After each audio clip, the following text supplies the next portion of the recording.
আজকের এই ভিডিওতে আমি আপনাদের দেখাবো কিভাবে আপনারা এটিএম বুথ থেকে ডেবিট কার্ড ব্যবহার করে টাকা তুলবেন।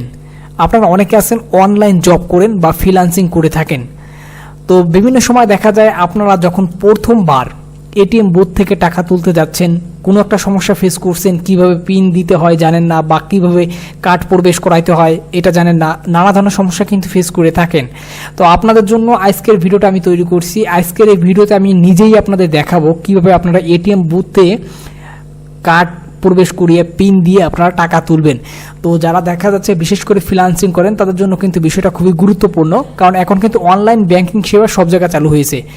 আপনি যখন এটিএম বুথে যাবেন তখন কিন্তু এরকম একটা স্ক্রিন আপনি দেখতে পাবেন, এরকম একটা স্ক্রিন আপনার সামনে থাকবে এটিএম বুথের, এবং আপনার হাতে যে ডেবিট কার্ডটা আছে ডেবিট কার্ডের এক প্রান্ত দেখবেন যে আপনি সিমের মতন একটা অংশ কিন্তু থাকবে, এবং সেই অংশটাই কিন্তু আপনাকে মেশিনের ভিতর দিতে হবে প্রবেশ করিয়ে। আমি ঠিক যেভাবে দিচ্ছি এভাবে কিন্তু আপনাদের দিতে হবে, এবং দেওয়ার পর কিছুক্ষণ কিন্তু আপনাকে এখানে ওয়েট করতে হবে। মেশিনে কিন্তু আপনার এখানে লেখা আসবে, দেখতে পাচ্ছেন এখানে একটু ওয়েট করতে হবে আমাদের, এবং এখানে আপনার পিন নাম্বারটা চাচ্ছে। তো আপনার যে পিন নাম্বারটা আছে সেই পিন নাম্বারটা আপনি এখানে দিবেন, সঠিকভাবে দিবেন, এবং দিয়ে অপেক্ষা করলে কিছুক্ষণ পর কিন্তু আপনি এখানে এরকম একটা ইন্টারফেস দেখতে পাবেন। তো এখন এখানে যে স্ক্রিনটা আপনি দেখতে পাচ্ছেন, এখানে আপনি যদি টাকা তুলতে চান তো সেক্ষেত্রে টাকার অ্যামাউন্টটা কত হচ্ছে তো সেইটা কিন্তু আপনি এখান থেকে নির্বাচন করে দিতে পারেন। অথবা মনে করেন যে আপনি এখানে দেখতে পাচ্ছেন 5,000, 10,000, 15,000, 20,000 বা এই অ্যামাউন্টের বাইরে যদি তুলতে চান তো সেক্ষেত্রে আপনি অন্যান্য অ্যামাউন্টে চাপ দিয়ে আপনার কত টাকা প্রয়োজন বা কত টাকা তুলবেন তো সেই অ্যামাউন্টটা কিন্তু আপনি এখানে ইচ্ছা মতো বসিয়ে আপনি কিন্তু তুলতে পারবেন। তো আমি আপনাদের সেটাই দেখাচ্ছি। এখানে অন্যান্য অ্যামাউন্টের পাশে আপনি চাপ দিবেন, চাপ দিলে দেখতে পাচ্ছেন এখানে কিন্তু টাকার অঙ্কটা আপনার নিজের এখানে দিতে হবে। তো এখানে আমি আপনাদের 12,000 টাকা তুলে আপনাদের দেখাচ্ছি। দেখতে পাচ্ছেন এখানে আমি দিচ্ছি, এবং দেওয়ার পরে এখানে আপনি সঠিক হলে উপরটা চাপ দিবেন, এবং এইখানে হচ্ছে আপনার অ্যাকাউন্টের ধরনটা দিবেন, এবং এইখান থেকে নো চাপ দিলে আপনি রিসিভ চাচ্ছেন না, এরকম একটা বিষয়। তো এখানে আপনি একটু ওয়েট করবেন, নিমেষে কিন্তু আপনার এখানে কার্ডটা বেরিয়ে আসবে, এবং কিছুক্ষণ পরে আপনি টাকাটাও পেয়ে যাবেন। খুবই সহজ একটা পদ্ধতি, কিন্তু না জানার জন্য কিন্তু অনেকে এই বিষয়টাকে জটিল করে ফেলেন বা অনেক কঠিন মনে করেন। তো দেখতে পাচ্ছেন এখানে আমাকে একটু অপেক্ষা করতে হবে।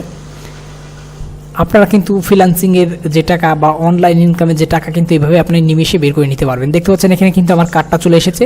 আগে কার্ডটা নেবেন, কার্ডটা নেওয়ার পর এরপর হচ্ছে আপনি টাকাটা নেবেন। তো টাকাটা হচ্ছে নিচে বের হবে, আপনি একটু ওয়েট করবেন, একটু অপেক্ষা করতে হবে। দেখতে পাচ্ছেন এখানে টাকা কিন্তু চলে এসেছে।